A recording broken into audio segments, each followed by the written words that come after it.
Hey Randy, have you ever noticed that children are really weird? Human children, sure, but I'm specifically talking about Lego kids. I mentioned in a previous video about how I didn't really like the freckled minifigure faces, and part of the reason is it makes people look childish.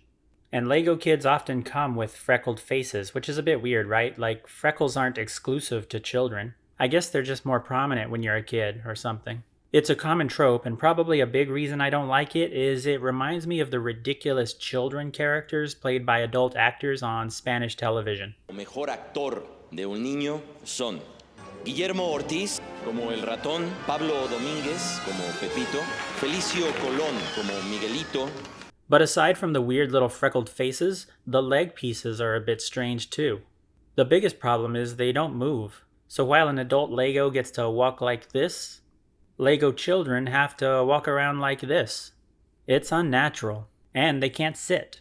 Maybe that's changed though. I've come across a few bendable short legs from Lego recently. I don't know if this is something that's replacing the normal short legs entirely, or is it just its own thing for those shorter people on the go. I think the only bendable shorter legs I've come across personally have been from the Stranger Things set.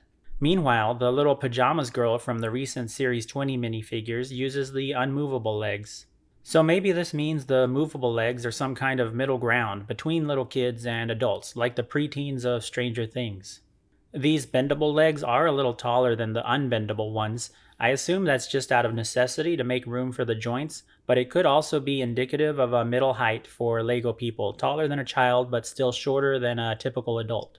But I think that's another weird thing about these kids, preteens included.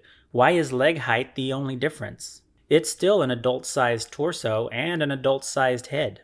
This throws all the proportions off. They decided to only shrink the legs and also only the height of the legs. They're still the same width, which is necessary for them to snap onto other Lego pieces.